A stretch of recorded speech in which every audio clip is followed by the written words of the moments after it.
Hello everyone, welcome back to my channel. So today we are going to study about the head injury, very important topic for any competitive exams. So head injury basically हम head injury में पढ़ेंगे the causes, what are the types of head injury and how to manage this. Okay, so head injury मतलब basically जो हमारा head है. So head की अगर हम बात करें so head injury में क्या क्या like include होगा. So like injury to the scalp, either scalp या फिर हमारे skull और the brain. Injury to any of this part, either scalp or the skull or the brain, that may cause temporary or permanent brain dysfunction, that is known as head injury. ठीक है ना. सो मतलब कि या तो scalp injury हो सकती है हेड में, या फिर स्कल इंजरी हो सकती है, या फिर ब्रेन इंजरी हो सकती है. वो क्या क्या होते हैं, कैसे कैसे होते हैं, कौन से टाइप्स के होते हैं, वो हम फर्दर पढ़ने वाले हैं. तो अगर हम कॉजेस की बात करें कि हेड इंजरी के क्या क्या कॉजेस है, तो the most common cause is the fall. Fall is the most common cause, like fall from the roof or like from any from above to ground. So fall is the most common cause. Then another is the road traffic accident. Road traffic accident like vehicle crash or accident, है ना. So that is also contribute for head injury. And the third is the assaults, like in between the लड़ाई झगड़ा जो लड़ते वड़ते हैं. So because of that also head injury happen. ठीक है. सो अगर हमने क्या बात किया, हमने बात किया कि हेड इंजरी में क्या क्या होता है. आइदर स्कैल्प में इंजरी हो सकती है, या फिर स्कल में इंजरी हो सकती है, या फिर ब्रेन इंजरी हो सकती है. ठीक है ना. सो स्कैल्प इंजरी क्या होगा. स्कैल्प मतलब कि देखो देखो ये हमारा स्कैल्प हो गया. As you can appreciate in this picture very clearly that this is the scalp, है ना. एंड स्कैल्प के अंदर जाएंगे हमारा स्कल आ जाता है, हमारा बोन आ जाता है. सो this is the skull. And उसके और अंदर जाएंगे तो हमारा ब्रेन हो जाता है. आपको पता है हमारे गॉड ने कितने अच्छे से हमारे ब्रेन को प्रोटेक्ट करके रखा है. लाइक स्कैल्प है, उस लेयरिंग पे लेयरिंग है, लेयरिंग लेयरिंग लेयरिंग, देन अंदर जाके बहुत अच्छे से काइंड ऑफ कोहिनूर हीरा की तरह हमारा ब्रेन प्रिजर्व है. राइट. सो पहले स्कैल्प आता है, देन स्कल आता है, देन ब्रेन आता है. तो या तो स्कैल्प पे इंजरी हो सकती है, तो जो कि माइनर इंजरी होगी, जस्ट हमारे स्कैल्प पे हुआ. या तो स्कल पे इंजरी हो सकती है, थोड़ा और डीप चले जाओ, या फिर और डीप चले जाओ तो हमारे ब्रेन के अंदर इंजरी हो सकती है. एंड जैसे जैसे आप डीप जाओगे उतनी ही इंजरी क्या होगी, सिवियर होती जाएगी. ठीक है ना. सो स्कैल्प पे इंजरी हुई, सी काइंड ऑफ लेसरेशन हो गया या फिर ब्रूजिंग हो गया, है ना. Only skin and the soft tissue damage. Scalp injury में only skin and the soft tissue damage, like कि एब्रेजन हो गया, लेसरेशन हो गया, या फिर सब गेलियल हेमाटोमा हो गया. सी this is a kind of laceration, आप समझ सकते हो. सो हमारे स्कैल्प पे लेसरेशन हो गई है ना. लेसरेशन थोड़ा सा डीप हो गया तो लाइक ब्लड कलेक्ट हो गया, like between the scalp and जो हमारे सॉफ्ट टिश्यूज है उसके बीच में ब्लड कलेक्ट हो गया. दैट इज नोन एज सब गिलियल हेमाटोमा. ठीक है ना. And this is the mild injury.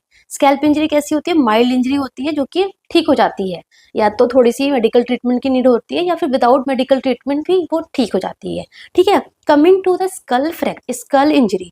Skull injury, और you can say that skull is the bone, like frontal bone, occipital bone, temporal bone. So skull fracture. So skull fracture क्या होता है, it is the break in the continuity of the skull with और without damage to the brain. क्योंकि skull के अंदर क्या है, हमारा स्कल के अंदर हमारा ब्रेन है. सो अगर कंटिन्यूटी ऑफ द ब्रेन, जो हमारा स्कल है, जो हमारा ब्रेन है, ब्रेन के ऊपर जो हमारा स्कल है, जो बॉनी पार्ट है, उस पर ब्रेक हो जाएगा कंटिन्यूटी में, that is known as skull fracture. जिसकी वजह से या तो ब्रेन डैमेज हो भी सकता है, या फिर अगर इंजरी ज्यादा अंदर नहीं गई तो ब्रेन डैमेज नहीं भी हो सकता है. ठीक है. सो जो स्कल फ्रैक्चर है ना, it is classified based on the type and the location. Type मतलब कि या तो वो लीनियर फ्रैक्चर हो सकता है. लीनियर मतलब कि सिंपल ब्रेक होगा, सिंपल क्रैक होगा, like this is the linear fracture, है ना. काइंड ऑफ सिंपल फ्रैक्चर हुआ, सिंपल लीनियर फ्रैक्चर, है ना, सिंपल. एंड या फिर मल्टीपल हो सकता है, लाइक कम्युनेटेड फ्रैक्चर. कम्युनेटेड में क्या होगा, मल्टीपल फ्रैक्चर लाइन होगा, मल्टीपल फ्रैक्चर लाइन होगा, मल्टीपल फ्रैक्चर लाइन होगा, बहुत जगह पे हो जाएगा, है ना. दैट इज द कम्युनेटेड, मतलब कम्युनेट करेगा. एंड या तो हो सकता है डिप्रेस्ड स्कल फ्रैक्चर, मतलब क्या होगा, जो बोन है वो अंदर की तरफ प्रेस हो जाएगी. I forget to put the picture. मतलब क्या होगा, लेट्स सपोज यहाँ पे डिप्रेस स्कल फ्रैक्चर हुआ है, तो ये जो बोन है ना वो अंदर की तरफ डिप्रेस हो जाएगी. सो that is the depressed bone fracture, है ना। सो या तो लीनियर हो सकती है, या तो कम्युनेटेड हो सकती है, या तो डिप्रेस्ड स्कल फ्रैक्चर हो सकती है। It is based on the type, ऐसा टाइप हो सकता है, या फिर लोकेशन पे डिपेंड करता है कि कौन सी जगह पे हुआ, either it's frontal, occipital, temporal, है ना, प्राइटल कहाँ पे हुआ है। सो लोकेशन लाइक फ्रंटल हो गया, टेम्पोरल हो गया, बेजिलार स्कल फ्रैक्चर हो गया। सो ये टाइप्स होते हैं, है ना, लोकेशन के टाइप होते हैं। सो इसमें से सबसे ज्यादा इंपॉर्टेंट है this basilar skull fracture, very very very important. देखो, बेजिलार स्कल फ्रैक्चर क्या होता है, fracture of the base of the skull. जो बेस ऑफ द स्कल है ना, as the name suggest, basilar मतलब कि बेस ऑफ द स्कल पे फ्रैक्चर हो जाना, ठीक है ना। So fracture of the base of the skull, and this is very very important. See, this is the base of the skull. So इसमें अगर फ्रैक्चर होगा, that is known as basilar skull fracture. So exam में क्या आता है कि बेजिलार skull fracture का क्या क्या साइन होता है। सो देखो, या तो नोज से क्या आएगा, CSF आएगा, या तो कान से CSF आएगा, या तो क्या होगा, आईज के अराउंड ऐसे ब्लैकिश सब पूरा हो जाएगा, या फिर मेस्टॉइड जो है ना हमारा पीछे ईयर के पीछे मेस्टॉइड, उसके ऊपर क्या हो जाएगा, इकाइमोसिस हो जाएगा। सो इसमें वेरियस साइन होते हैं, वो साइन आपको याद करना है। क्या क्या क्या क्या ये होते हैं, ये याद कर लो आप। डेट इज राइनोरिया और otorrhoea, that is a CSF leakage from the nose or from the ear, that is rhinorrhea or otorrhea respectively. Raccoon's eye, as you can see in this picture, this is the raccoon's eye, है ना। raccoon's eye मतलब कि पूरा bluish discoloration हो जाता है around the eyes because of the bleeding, है ना, internal bleeding। and या फिर क्या हो सकता है, रकून साइन हो सकता है, या फिर बैटल साइन। बैटल साइन मतलब कि ओवर द मेस्टॉइड रीजन क्या होगा, इकाइमोसिस हो जाएगा, that is known as battle sign. See, this is the battle sign, है ना। सो ये हमारा हो गया, ये हमारा हो गया बेजिलार स्कल फ्रैक्चर के साइन। This sign is very very important. अगर आपको बोला जाए कि बेजिलार स्कल फ्रैक्चर हुआ तो आप क्या मॉनिटर करोगे, तो ये आपको पता होना चाहिए, rhinorrhoea, otorrhoea, raccoons eye and the mastoid. Mastoid के रीजन पे क्या हो जाता है, हमारा ब्लूइश डिस्कलरेशन, जिसको बोलते हैं बैटल साइन। तो ये आपको ध्यान में रखना है, ठीक है ना। तो अगर एग्जाम में और क्या टेस्ट और क्या क्वेश्चंस पूछते हैं बेजिलार स्कल फ्रैक्चर से, कि लेट्स सपोज किसी के नोज से वो CSF लीक हो रहा है, बट हमें क्या पता कि वो CSF ही है या कुछ और है, तो हम कैसे डिफ्रेंशिएट करेंगे कि ये CSF ही है, कैसे कंफर्म करेंगे। तो उसके कुछ कुछ टेस्ट होते हैं। फर्स्ट ऑफ ऑल आपको पता है CSF है, CSF में क्या होता है, ग्लूकोज प्रेजेंट होता है ना। तो CSF लीक होगा तो हम ग्लूकोज स्ट्रिप टेस्ट से हम ग्लूकोज टेस्ट कर सकते हैं। अगर ग्लूकोज आएगा लाइक मोर देन 40-50 आएगा, इट मीन्स कि ये हमारा CSF हो सकता है, तो ग्लूकोज टेस्ट हो गया।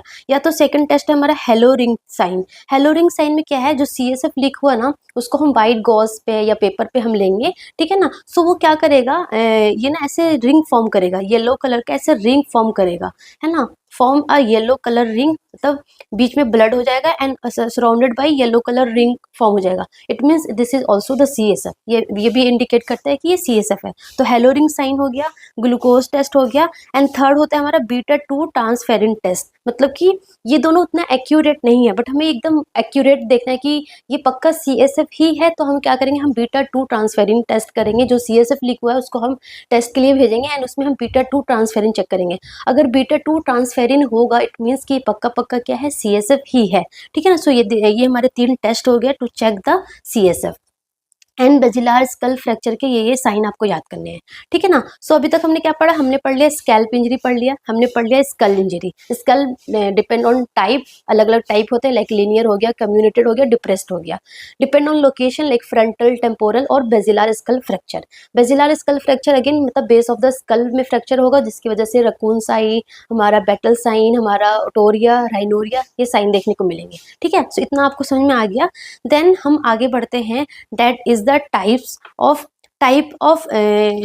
ऑफ हमारा ब्रेन इंजरी। हमने ये तीनों इंजरी पढ़ लिया, क्या बोलते हैं कि स्कैल्प वाला हमने पढ़ लिया, और हमने स्कल पढ़ लिया, ठीक है ना। Then coming to the brain injury, है ना। ब्रेन में क्या क्या इंजरी हो सकती है, ब्रेन में हमारा या तो कंकशन हो सकता है, या तो कंट्यूजन हो सकता है, या फिर डिफ्यूज एक्सोनल इंजरी हो सकती है।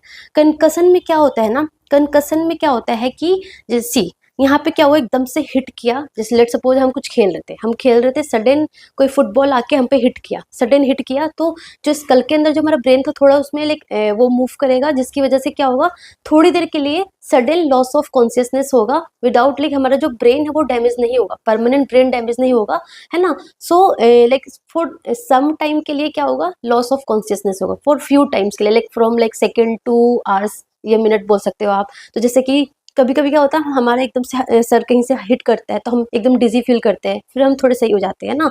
सो that is the example of concussion. Jarring of the brain within the skull. Brain ऐसे जैर करता है, शेक करता है within the skull without any permanent damage, है ना. That temporary loss of consciousness and it is very mild injury और less severe, है ना. Concussion is the less severe और माइल्ड इंजरी. इसमें जस्ट जैरिंग और shaking of the brain within the skull, and that will leads to the temporary loss of consciousness only for some time, like from second to minutes to hours only that. ठीक है. coming to the next one, that is the contusion. contusion में क्या होता है, contusion में भी क्या हुआ, लाइक बिकॉज ऑफ द थोड़ा सा सिवियर इंजरी, मान लो थोड़ा सा लाइक और तेज की कोई बॉल हिट किया कुछ, because of the acceleration deceleration जो फोर्सेस की वजह से या फिर ब्लंट ट्रॉमा की वजह से जो ब्रेन है ना वो कैसा हो जाएगा, ब्रूज हो जाएगा. यहाँ पे क्या होता है कि ब्रेन पे कुछ फर्क नहीं पड़ा, उतना इंजरी नहीं हुई है, जस्ट हिट किया, जस्ट वो शेक किया, जस्ट जेरिंग किया है. बट यहाँ पे क्या होगा, ब्रेन में क्या हो जाएगा, ब्रूजिंग हो जाएगा. As you can see in this picture, आपको दिख रहा है ब्रेन में ब्रूजिंग हो गई है ना, मतलब थोड़ा सा जो इंजरी है वो और थोड़ा डीप चला गया है. सो ब्रेन कंट्यूजन हो गया, मतलब कि ब्रेन क्या हो गया है, यहाँ पे थोड़ा सा क्या हो गया है, यहाँ पे bruising type of injury to the brain tissue due to severe acceleration और डिसलरेशन फोर्सेस और ब्लंट ट्रॉमा की वजह से. सो ये थोड़ा मॉडरेट टू सीवियर इंजरी में आता है, जिसमें जो लॉस ऑफ कॉन्शियसनेस इसमें भी होगा, बट इसमें थोड़ा लॉन्गर टाइम तक भी हो सकता है या फिर परमानेंट भी हो सकता है. बेसिकली थोड़ा लॉन्ग टाइम तक लॉस ऑफ कॉन्शियसनेस होता है, जैसे कि हमारा कंकसन में क्या था, बहुत फ्यू सेकेंड फ्यू मिनट्स के लिए होगा, बट कंट्यूजन में जो लॉस ऑफ कॉन्शियसनेस है ना वो थोड़ा लॉन्ग टाइम के लिए होगा. ठीक है ना. सो दैट इज द कंकसन और हमारा कंट्यूजन हो गया. थर्ड हमारा है डिफ्यूज एक्सोनल इंजरी. ये हम किसकी इंजरी पढ़ रहे हैं, हम ब्रेन की इंजरी पढ़ रहे हैं. हमने स्कैल्प की इंजरी पढ़ लिया, हमने पढ़ लिया क्या बोलते हैं, स्कल इंजरी पढ़ लिया स्कैल्प पे, और हमारा स्कल फ्रैक्चर हो गया. एंड थर्ड हमारा है ब्रेन के अंदर, हम नीचे आ गए, scalp then skull then brain. So brain में या तो कंकसन हो सकता है, सिंपल जस्ट जो आपका ब्रेन है वो शेक कर जाएगा, जिसकी वजह से थोड़ा सा लॉस ऑफ कॉन्शियसनेस होगा. सेकंड, या तो ब्रेन कंट्यूजन हो सकता है, ब्रूजिंग हो सकता है ब्रेन पे. थर्ड हमारा क्या हो सकता है, डिफ्यूज एक्सोनल इंजरी हो सकता है because of the severe injury, severe rotational movement, severe rotational injury, जैसे कि कार एक्सीडेंट हो गया या फिर फॉल फ्रॉम द रूफ. उसकी वजह से क्या होगा, जो ब्रेन में जो हमारे एक्सोन है ना, दिस इज द एक्सोन, ये हमारे एक्सोन है. ये जो हमारे एक्सोन दिख रहे हैं ना आपको, ये जो आपको एक्सोन दिख रहे हैं, ये एक्सोन क्या होगा, या तो ये टॉर्न हो जाएगी, टूट जाएगी, ट्विस्ट हो जाएगी, है ना, या तो ये स्ट्रेच हो जाएगी. जो हमारी जो एक्सोन है ब्रेन के अंदर, जो एक्सोन है, जो नर्व फाइबर्स है, वो क्या हो जाएगी, या तो वो स्ट्रेच हो गई है, या फिर वो टॉर्न हो गई है, या वो ट्विस्ट हो गई है. बिकॉज ऑफ डैट, मतलब ये ओवरऑल द ब्रेन पे हो जाएगी, है ना. तो उसकी वजह से जो ये this is the severe type of injury. ठीक है ना. So severe brain injury where nerve fibres, जो एक्सोन है, नर्व फाइबर्स मतलब कि जो एक्सोन है वो तो स्ट्रेच हो गई है, या टॉर्न हो गई है, या फिर ऐसे ट्विस्ट हो गई है, टॉर्न हो गई है, स्ट्रेच हो गई है, जिसकी थ्रू आउट द ब्रेन, जिसकी वजह से, किसकी वजह से, स्ट्रॉन्ग रोटेशन और shaking of the head, like car accident और फॉल की वजह से. सो जो कम्युनिकेशन बिटवीन द ब्रेन है ना, बिटवीन द जो ब्रेन है, जो एक्सोन, जो कनेक्टिविटी है, जिसकी वजह से कम्युनिकेशन जो पास हो रहा है वो क्या हो जाएगा, ब्रेक हो जाएगा, है ना. So communication between the brain cell stop, जिसकी वजह से क्या हो जाएगा, वाइस पर ब्रेन फंक्शन, जो ब्रेन का जो फंक्शन है ऑफकोर्स क्या होगा, हैम्पर्ड होगा ना, क्योंकि जो एक्सोन है वही तो कम्युनिकेट कर रहे हैं प्रॉपर. तो कम्युनिकेशन बीच में स्टॉप हो गया, तो कम्युनिकेशन स्टॉप हो जाएगा तो क्या हो जाएगा, ऑफकोर्स जो ब्रेन का फंक्शन है वो क्या हो जाएगा, हैम्पर्ड हो जाएगा. ठीक है ना. So this is the diffuse axonal injury. Concussion just थोड़ा सा ब्रेन शेक किया, कंट्यूजन ब्रेन पे जस्ट ब्रूजिंग हुई है. डिफ्यूज एक्सोनल इंजरी, जो ब्रेन के अंदर पूरा ओवरऑल क्या हो गया, इंजरी हो गई है, एक्सोन डैमेज हो गए. बेसिकली इतना समझ लो, एक्सोन डैमेज हो गई है तो ब्रेन का फंक्शन क्या हो गया है, स्टॉप हो गया है. ठीक है ना. सो ये हमारा आपके पिक्चर है, देखो जो एक्सोन है ये क्या हो गई है, ये स्ट्रेच हो गई है, या फिर देखो यहाँ पे क्या हो गई है, ट्विस्ट हो गई है, या यहाँ पे देखो यहाँ पे शेयरिंग फोर्स हो गया है, ब्रेक भी हो जाती है, यहाँ से एक्सोन ब्रेक हो जाएगी, है ना. तो कम्युनिकेशन पास नहीं हो पाएगा आगे, है ना. सो ये होते हैं हमारे. ठीक है ना. ये हो गया. सो हमने कंकशन पढ़ लिया, हमने कंट्यूजन पढ़ लिया, हमने डिफ्यूज एक्सोनल इंजरी पढ़ लिया. एंड फोर्थ हमारा है हिमाटोमा. हिमाटोमा फॉर्म हो सकता है. सो हिमाटोमा मतलब क्या होता है, हिमाटोमा का तो सिंपल मतलब है, हिमाटोमा का मतलब होता है कलेक्शन ऑफ द ब्लड. मतलब ब्लीडिंग हुई है, अब ब्लीडिंग हुई है तो ऑफकोर्स वो ब्लड क्या हो जाएगा, क्लॉट में कन्वर्ट हो जाएगा. Collection of the blood blood, that is the haematoma.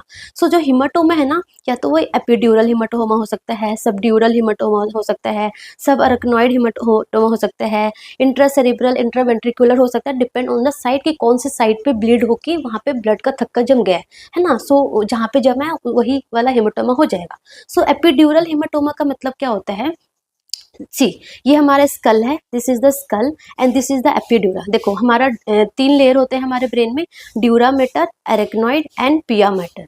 Dab याद करो, DAP, dura mater, arachnoid and the pia mater, है ना, ये होते हैं। सो ये हमारा स्कल है। सो स्कल और ड्यूरा के बीच में that is the epidural space. So यहाँ पे ब्लीडिंग होके यहाँ पे ब्लड का कलेक्शन हो गया है, उसको हम बोलेंगे epidural haematoma. See this is our skull and ये हमारा एपिड्यूरा है, this is the epidural. So यहाँ पे ब्लड कलेक्शन हो गया है ना। So this is known as epidural haematoma, ठीक है। So between the skull and the dura mater that is known as epidural haematoma. So क्या होगा ना, जो epidural haematoma basically most common क्यों होता है, बिकॉज ऑफ द जो हमारे यहाँ पे मेनिंजियल आर्टरी है ना, उसकी लीकिंग की वजह से, या फिर उसमें क्या बोलते हैं, जो हमारा मेनिंजियल आर्टरी है उसमें रप्चर होने की वजह से या टीयर होने की वजह से होती है। सो वेरी वेरी इंपॉर्टेंट, यहाँ से एमसीक्यू आता है कि एपिड्यूरल हेमाटोमा का जो मोस्ट कॉमन कॉज है वो क्यों होता है, बिकॉज ऑफ द रप्चर और tear of the middle meningeal artery. Very very very important, मतलब कि यहाँ पे आर्टरी का क्या हो गया, लीकेज हो गया, आर्टरी क्या हो गई है, रप्चर हो गई है।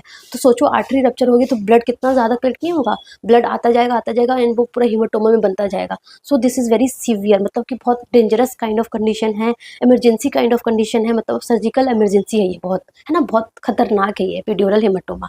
सो इसमें क्या होगा ना, जैसे ही एपिड्यूरल हेमाटोमा होगा, between the skull and the dura mater के बीच में ब्लड कलेक्ट होना स्टार्ट होगा, तो क्या होगा, सबसे पहले लॉस ऑफ कॉन्शियस होगा। Of course loss of consciousness तो होना ही होना है, ठीक है ना। सो टेम्परली क्या होगा, लॉस ऑफ कॉन्शियसनेस होगा। लॉस ऑफ कॉन्शियसनेस हुआ, ठीक है, मतलब क्यों हुआ, क्योंकि ऑफ कोर्स एकदम से ब्लीडिंग हुई है, ड्यूरामीटर वहाँ पे ब्लड कलेक्ट हो गया। अब ब्लड कलेक्ट हो गया है तो मैंने आपको क्या बताया था, जो हमारा स्कल है उसके अंदर 3 चीजें हैं, ब्रेन है, ब्रेन टिश्यू है, CSF है और ब्लड है, ठीक है ना। तो अगर इनमें से कोई भी एक कंपोनेंट बढ़ेगा, एंड ये फिक्स है क्योंकि क्रेनियम जो हमारा फिक्स है, वो बढ़ता नहीं, ऐसा तो नहीं कि आज मेरा सर इतना छोटा, कल इतना बड़ा हो जाएगा, कल इतना बड़ा हो जाएगा, कल फिर छोटा हो जाएगा, नो, ये हमेशा सेम साइज ही रहेगा, बड़ा छोटा नहीं होता ये। This is a fix composition, मतलब कि एक इक्विलिब्रियम में है, ठीक है ना। अब वो इक्विलिब्रियम में क्यों है, क्योंकि ये तीनों कंपोनेंट फिक्स अमाउंट में है। अगर कोई भी एक बढ़ेगा तो दूसरे में से किसी एक को घटना चाहिए, तभी ये फिक्स रहेगा। अगर एक बढ़ेगा, ये दोनों नहीं घटेंगे तो क्या होगा, एक बढ़ता जाएगा तो प्रेशर क्या होगा, बहुत ज्यादा नहीं बढ़ जाएगा, है ना। सो जैसे ही ब्लीडिंग हुआ, हेमाटोमा हुआ, ब्लड कलेक्ट होने लगा, तो क्या होना चाहिए था, CSF को कम होना चाहिए, CSF फटाफट एब्जॉर्प्शन होने लग जाएगा, है ना। एंड जो इंट्रासेरेब्रल जो ब्लड आ रहा था, जो इंट्रावेंट्रिकुलर ब्लड है, जो हमारे ब्रेन के अंदर जो ब्लड है, उसका ब्लड का वॉल्यूम भी कम होगा स्टार्टिंग में ऐसा होगा।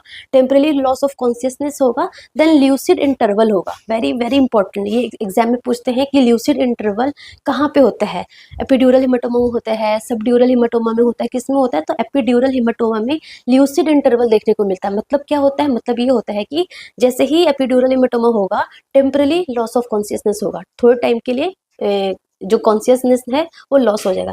देन अगेन पेशेंट जो है अच्छे से बात करने लग जाएगा, तो जो कॉन्शियसनेस है रीगेन हो जाएगा फॉर सम टाइम के लिए, that is known as lucid interval. क्यों होगा ये, क्योंकि मैंने क्या बोला, फिक्स कंपोजिशन है।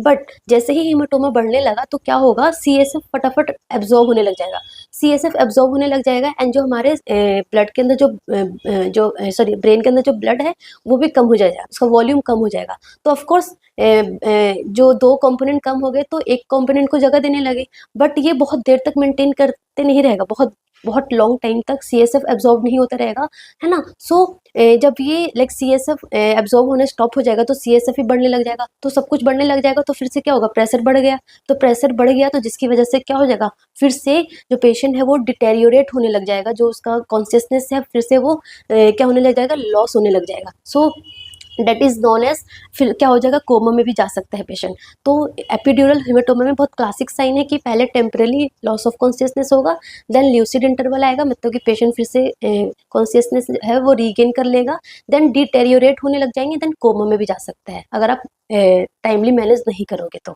सो ये एपिड्यूरल हेमाटोमा में देखने को मिलता है बिकॉज ऑफ द रप्चर और tear of middle meningeal artery, very very important, and because the artery is rupture, so this is the most most serious type of haematoma and is the surgical emergency, मतलब कि फटाफट surgical emergency करने की need होती है। ठीक है ना, क्यों? क्योंकि आईसीपी इंक्रीज हो रहा है, इंट्राक्रेनियल प्रेशर बहुत जल्दी इंक्रीज हो रहा है ना, सो ऑफ कोर्स आईसीपी इंक्रीज होगा तो उसके सारे सिम्टम्स देखने को आपको मिलेगा, प्यूपिल डायलेट हो जाएंगे, पैरालिसिस भी हो सकता है ना, सो ये सारा हुआ। ट्रीटमेंट में हम क्या करते हैं, ट्रीटमेंट में देखो आईसीपी बढ़ रहा है ना, ब्रेन का हिमाटोमा बढ़ता जा रहा है, सो हम क्या करेंगे, ब्लर होल्ड करेंगे, जो हमारा क्रेनियम है ना उसमें होल्ड करके लाइक प्रेशर को थोड़ा रिलीव करेंगे, है ना, सो ब्लर होल्ड करेंगे। आईसीपी डिक्रीज करने की मेडिसिन देंगे लाइक मैनिटोल, है ना, हम थोड़ा सा हेड एलिवेट करके रखेंगे, प्लस जो क्लॉट जम गए, जो हिमाटोमा जम गया है उसको हम क्या करेंगे, रिमूव करेंगे एंड कंट्रोल द ब्लीडिंग, और फर्दर ब्लीडिंग ना हो, मतलब जो भी मिडल मेनिंजियल आर्टरी जो रप्चर वगैरह हो रखी है तो उसको मैनेज करना होगा। सो ये हमारा गोल होता है फॉर ट्रीटमेंट का, ब्लर होल्ड करेंगे, आईसीपी डिक्रीज करेंगे, क्लॉट को रिमूव करेंगे एंड फर्दर ब्लीड ना होने देंगे। ठीक है ना, सो क्रेनियोटोमी भी करते हैं, लाइक ऑलरेडी जो ब्लड जम गया है तो हम क्रेनियम को ओपन करेंगे, है ना, ओपन करने के बाद जो भी ब्लड का थक्का वगैरह जम गया उसको रिमूव करेंगे एंड एक स्पेस भी प्रोवाइड करेंगे, सो दैट जो हमारा ब्रेन का टिश्यू वो अच्छे से एक्सपेंड हो और ज़्यादा प्रेशर भी ना बढ़े, ज़्यादा प्रेशर बढ़ने की वजह से जो फर्दर डैमेज ना हो, ब्रेन हर्निएशन वगैरह ना हो। ठीक है ना, एंड ड्रेन ऑल्सो इंसर्टेड, मतलब ड्रेन भी कभी कभी इंसर्ट कर देते हैं, सो दैट अगर मतलब बाद में भी अगर कुछ थोड़ा बहुत लीकेज वगैरह हो तो वो प्रॉपर ड्रेन आउट हो जाए, है ना, सो ड्रेन भी कभी कभी इंसर्ट कर देते हैं। सो ये हमारा एपिड्यूरल हिमाटोमा होता है, वेरी इंपॉर्टेंट ल्यूसिड इंटरवल, है ना, collection of the blood between the skull and the dura mater. ठीक है, देन आता है हमारा सब ड्यूरल हिमाटोमा। सब ड्यूरल हिमाटोमा क्या होता है, अभी मैंने क्या आपको बताया, ड्यूरा मैटर, अरकनॉइड एंड द पिया मैटर। तो सब ड्यूरल हिमाटोमा, सब ड्यूरा मतलब कि बिटवीन द ड्यूरा मैटर और अरकनॉइड मैटर, है ना, ड्यूरा मैटर और अरकनॉइड मैटर के बीच में collection of blood is known as subdural haematoma, सब ड्यूरल हिमाटोमा। ठीक है ना, मतलब ड्यूरा के नीचे, ठीक है ना, सो ड्यूरा के नीचे होगा।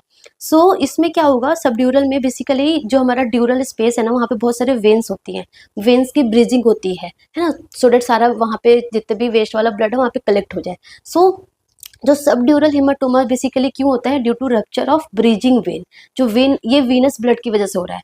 Epidural haematoma because of the arterial blood की वजह से हो रहा है, subdural haematoma most of the time because of the rupture of the bridging vein की वजह से होता है। ठीक है ना, एंड उसके अलावा हमारा सब अरकनॉइड हिमाटोमा हो सकता है लाइक ड्यू टू ट्रॉमा और द सेरेब्रल एन्यूरिज्म की वजह से हो गया, या फिर इंट्रावेंट्रिकुलर हिमाटोमा मतलब वेंट्रिकल्स के अंदर हिमाटोमा होने लग जाएगा, या फिर इंट्रा सेरेब्रल हिमाटोमा मतलब कि जो ब्रेन पेरेन्काइम है, जो ब्रेन टिश्यूज है उसके अंदर ब्लीड होने लगा है, तो उसकी वजह से ब्लीड होने की वजह से वहाँ पे हिमाटोमा बन गया है ना। So within the brain parenchyma like because of the hypertension की वजह से, सिस्टमिक हाइपरटेंशन या फिर रप्चर ऑफ एन्यूरिज्म, अंदर कुछ एन्यूरिज्म था, है ना, तो उसकी वजह से भी हो सकता है। ठीक है ना, सो ये हमारे टाइप्स से, टाइप समझ में आपका आ गया, concussion, contusion, diffuse axonal injury and haematoma. Haematoma further की कौन से साइड पे, जो जिस साइड पे होगा उस वो वाला हमारा हिमाटोमा हो जाएगा।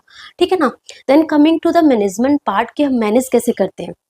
सो देखो मैनेजमेंट पार्ट में very very important air ABC is very very important, मतलब पेशेंट का हमें एयरवे प्रॉपर मैनेज करना है, क्योंकि मे भी हो सकता है कि रेस्पिरेटरी कॉम्प्रोमाइज होगा तो सांस लेने में दिक्कत वगैरह हो सकती है। एयरवे हमें एयरवे मैनेज करना है, ब्रीदिंग मैनेज करना है, सर्कुलेशन मैनेज करना है अकॉर्डिंग टू द सिचुएशन, है ना, एंड इमोबिलाइज द स्पाइन। अगर मे बी पेशेंट फॉल हुआ है फ्रॉम द रूफ या फिर क्रैश इंजरी हुई है, रोड ट्रैफिक एक्सीडेंट हुआ है, तो अगर स्पाइनल कोड इंजरी आपको सस्पेक्ट लग रहा है तो आपको जो स्पाइन है उसको इमोबिलाइज करनी है, ब्लीडिंग कंट्रोल करनी है। आपको अगर लग रहा है कि बाहर से ही स्कैल्प पे ब्लीडिंग हो रही है तो आपको वहाँ पे ब्लीड कंट्रोल करना है ना। CT scan very very important, CT scan करने से पता चल जाएगा कि कहाँ पे ब्लीडिंग है, कहाँ पे लाइक इंजरी है ना।